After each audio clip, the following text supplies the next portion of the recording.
Are you a man looking for an intensive program to help you overcome your sexually addictive behaviors? Gateway to Freedom is your answer.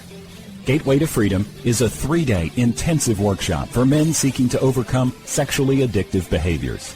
Whether married, single, or divorced, Gateway to Freedom will help men regain hope for a new life of purity and real contentment. The workshop is conducted by experts in the field of sexual addiction recovery. Your experts have over 35 years of combined experience. Read testimonials of workshop alumni at gatewaymen.com. Get all the info and register online at gatewaymen.com or call 1-800-49-PURITY. Hi, my name is Jonathan, and I'm the founder of the Gateway to Freedom Workshop. I want to personally invite you to be part of our next workshop, coming up October 2nd through the 4th in Pennsylvania. So call us today at 1-800-49-PURITY or visit gatewaymen.com. Welcome to this week's edition of the Pure Sex Radio broadcast. We're glad to have you here with us. My name is Jonathan. I'm here with Stephen. Stephen, how are you today? I'm glowing with joy, and I don't know why. It's just God is good, life is good, I have peace. I'm sort of glowing over here. Well, maybe that's because we know that even though we are in South Texas, we know just around the corner there's going to be some weather that is not in triple digits, and it's going to be comfortable. So, and folks, before we jump into this week's topic, I do want to remind you, as we do periodically, that we are a listener-supported broadcast, and we are so grateful for those of you who have come alongside of us to partner with us in this mission of training men and educating women in what it means to live a life of biblical sexuality. And there's many, many facets to that, but we thank you for partnering with us. We couldn't do these broadcasts, and we certainly couldn't distribute them out to over 80 listeners in 80 countries worldwide who are able to hear this and be encouraged by what we're able to bring through this program. So thank you for that. If you'd like to learn about the ways in which you can partner with our ministry, simply go to puresexradio.com and click on the donate link. All right, Stephen, so why don't you share with us where we're going to go this week? You came into the office today and you said, can we get a whole program out of one question? I had a slight sense of panic in my being when you said that. I like to do that to you, actually. So, because can we talk on a whole show on one statement that we hear from wives? So when a wife is shocked by her husband when she discovers he's got this history of porn or unfaithfulness, first a wife is shocked and in disbelief and has to go sort of through the grieving process. But then she goes to her mind, and often we hear this statement coming out of a wife. This is her conclusion or her attempt to make sanity out of this insanity. Well, I guess, husband, you never really loved me. You must not have loved me. Or she might ask it, that's a statement, she might ask it in a question like this.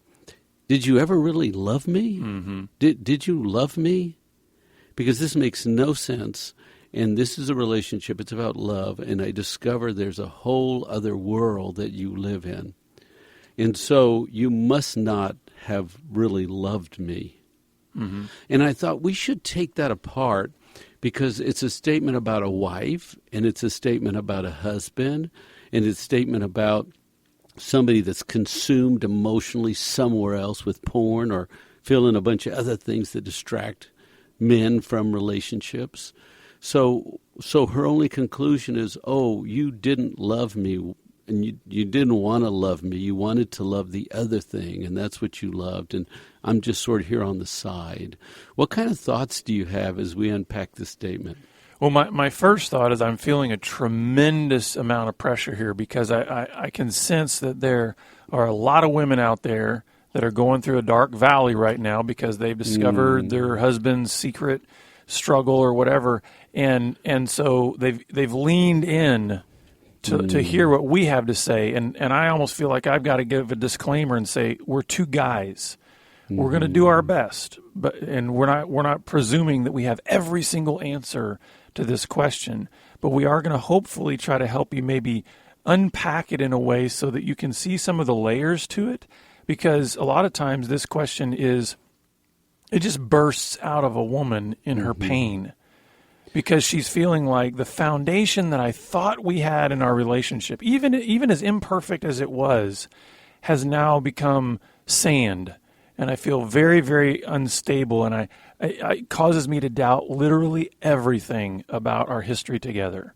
And so I understand the overwhelming sense. Well, I don't want to say I can identify or understand, but on an intellectual level, I can understand the overwhelming sense of weight that can feel like to a woman. I'm really glad you're saying that, because as you were saying it, I was thinking it's heavy, it's full of hurt, it's full of pain. Did you ever really love me? It's full of rejection, right? And she's trying to make sense out of, here's the reality.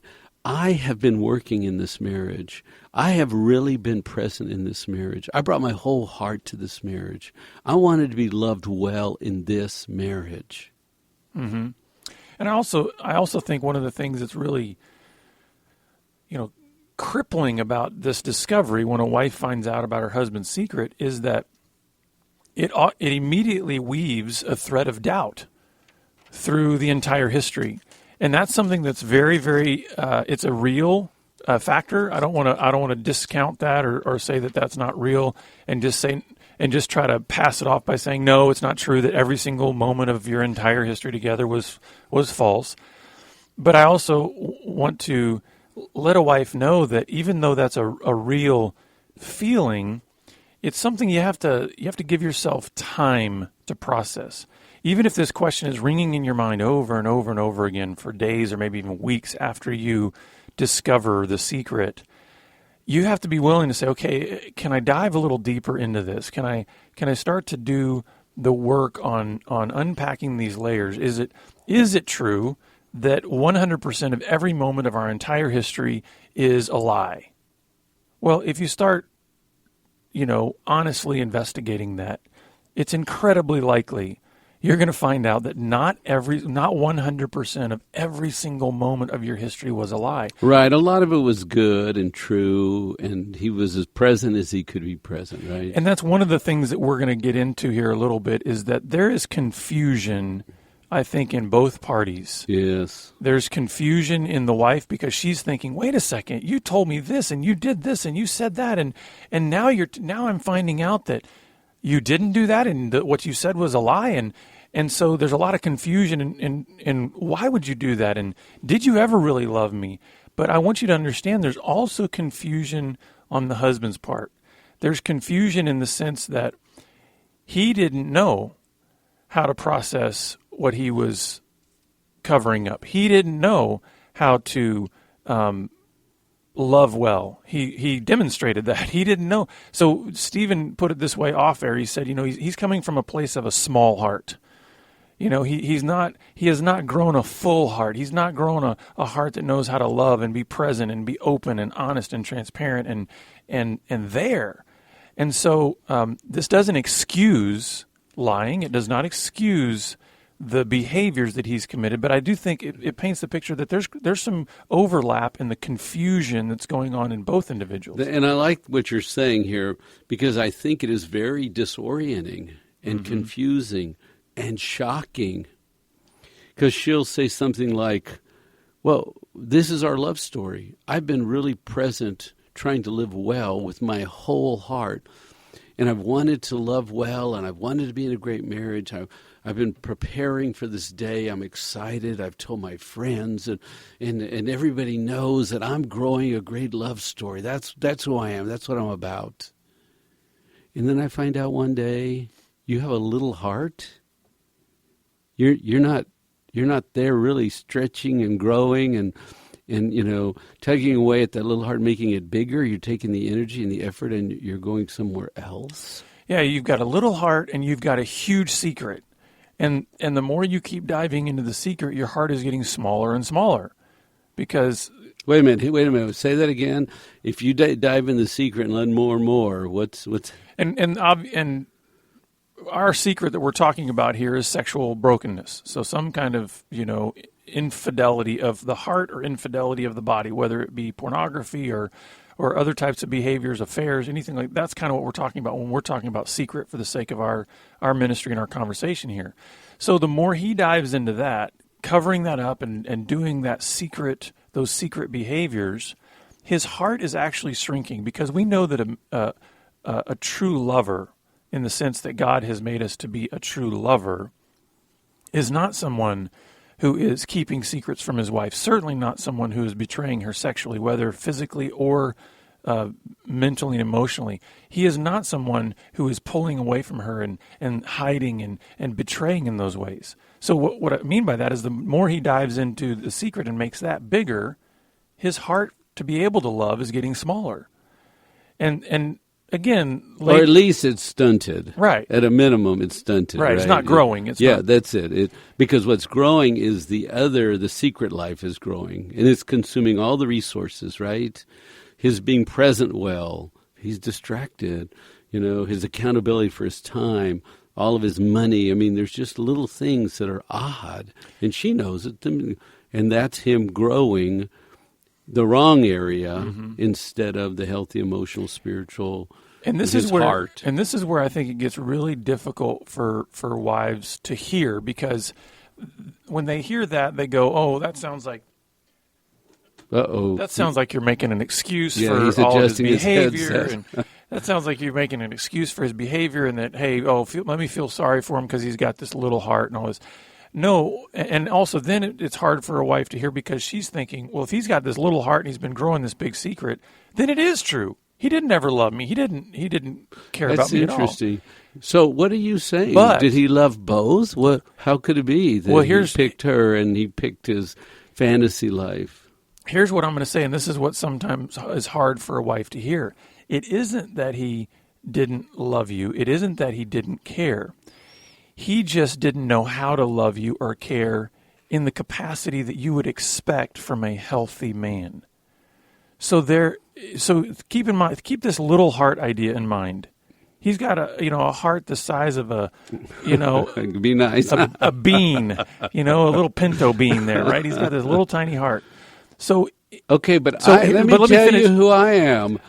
But I want a love story. You got a little bean story. I'm a female. I love romance. I love movies. I love relations. What are you trying to tell me about this bean man over here? That's why I'm saying this is hard for women to hear, because they don't want to hear that he had a limited capacity to express real love. No, I do not want to hear it. Do you understand? I've thought about our honeymoon. I've thought about romance. I like love letters. I like people that are emotionally aware and sensitive and connected, and they care with great love from their heart. They have big hearts, and I've been in training to be the great wife lover. And you're telling me this guy who I'm married to over here has a tough-skinned little bean heart? Mm-hmm. Hey, you're killing me, man. And this is my marriage? No, let me go back to my line. You never really loved me, did you? You didn't really love me. You must have been distracted or something, because you weren't loving me, right? You didn't really love me, did you? Well, and here's the thing. If you've got a little bean heart, then it has a limited capacity for what it is able to actually do. Now, obviously, with the fullness of that little heart, it was, he loves, right? And here's the thing: I'm not even going to say that there wasn't dividedness in him. Obviously, there was, because otherwise he wouldn't be over here keeping secrets and doing all these other things. But that's a whole nother broadcast in terms of the brokenness there and the confusion there and all of the difficulty with that. We're trying to talk about the bean heart that was existing alongside of this gigantic secret. And so what I'm saying is there was and there is a part within your husband that is able to love. It's just very, very small. And so, I know that's hard for a wife to hear, because she looks at it as kind of an all or nothing thing. When she finds out this secret, that thread of doubt goes through the entire history, and she says, it's all a lie. Mm-hmm. And what I'm trying to say is, no, the little bean heart would jump out every now and then. You might not have even recognized it. It was so small. It was such seemingly insignificant moments. But, right, with the fullness of that little heart, he would jump out in love, right? And that's why I said there's confusion on both sides here, because a wife is confused about, how could you keep these secrets, and why were you hiding from me, and why wouldn't you? And really, it sounds pretty dumb what you're saying. You could really have a whole heart, but you keep a little heart. You practice substitute, pseudo imitation skills in false, shallow relationships instead of having a deep, mature one with me. But here's the thing, and I'm not going to. I always try to keep balance. I know sometimes Stephen paints the picture like these are infallible women out there, these perfect, wonderful, And I'm saying that I think this is part of the human condition. That for all of us, there's a level of difficulty to being completely vulnerable with another person. So, I mean, wives out there have to even look at their own lives in the sense of, are there areas that I have great fear and anxiety about being completely and totally vulnerable with my husband? He has a bean heart. I may have a tangerine heart, but both of us have growth need in our hearts. But I was hoping you'd at least be equal with me so that you could help develop me and I could help develop you. But it looks like you're going to have some catching up to do. And would you say more the pressure would be on the male? Well, in this case, absolutely. Because here's the thing. Yes, absolutely. Because he's been carrying this big secret, and she has not. Then yes, there's a tremendous amount of the impetus is on him to get to work in the emotional development area. It doesn't mean that she has no emotional development that could be done, but they're different places. Yeah, but it's interesting as you say that. Well, guess where God wants her to work right now? In the confusion, right? In the fact that, wait a minute, there's a little mismatch here. But my experience is, I don't know, everybody I think I know is in a mismatch. Mm-hmm. Did you ever meet two people that were that exactly the same emotional state? No. You never. You always find somebody that talks with somebody that doesn't, somebody that's social with somebody that's not, somebody that worries with somebody that doesn't worry, and spend it. You see these opposites all the time. That's part of our marriage growth mission, right?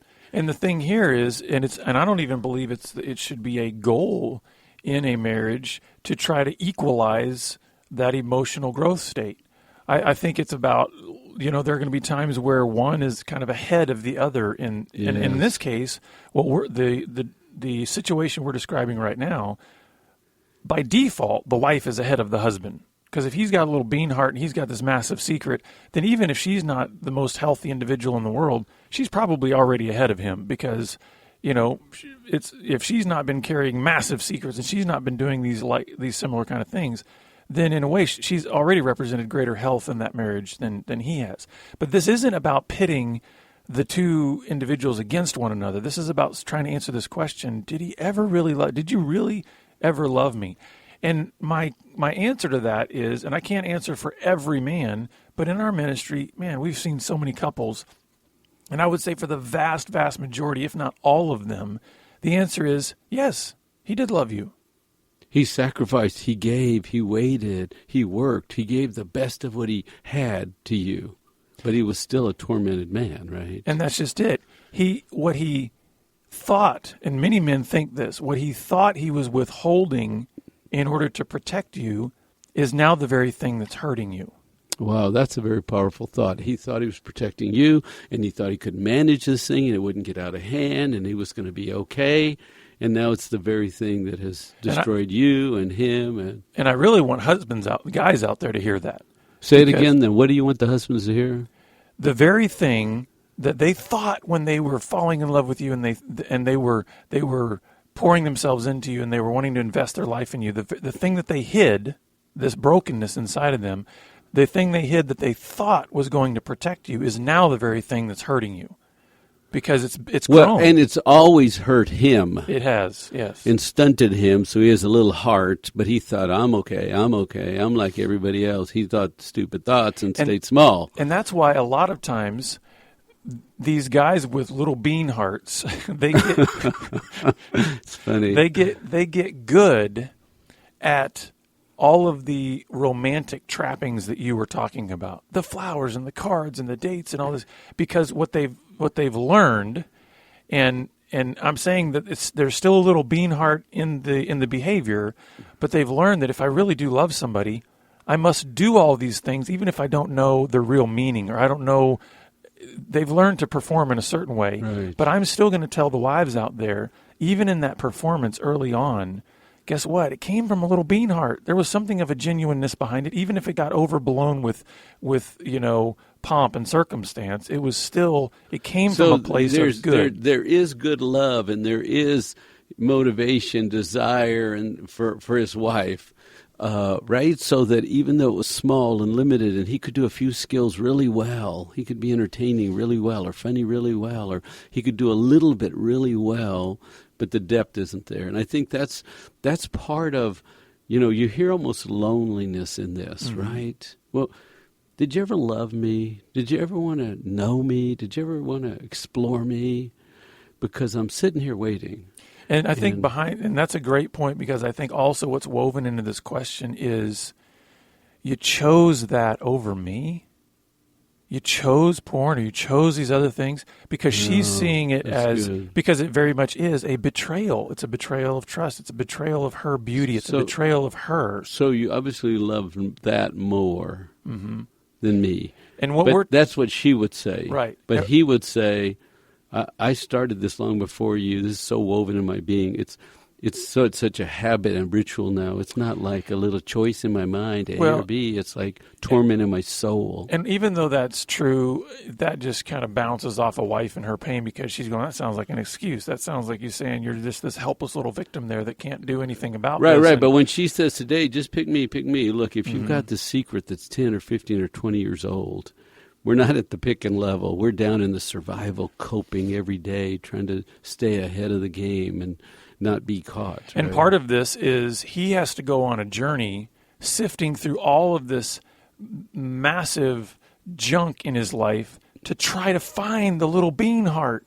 It gets lost in all of the brokenness of who he is. Yeah. And how does he pick up that piece and start growing again? So it's going to be a process for him to get to that place. And here's the thing. I want to shift gears a little bit here, because I do. But wait a minute. Don't forget your thought. But this, what you said, is really powerful, because he's going to have to go into that little ability to love and do some really hard work and really try to grow. Because I've had this thought that if they just come to one of our weekends, they'll be cured.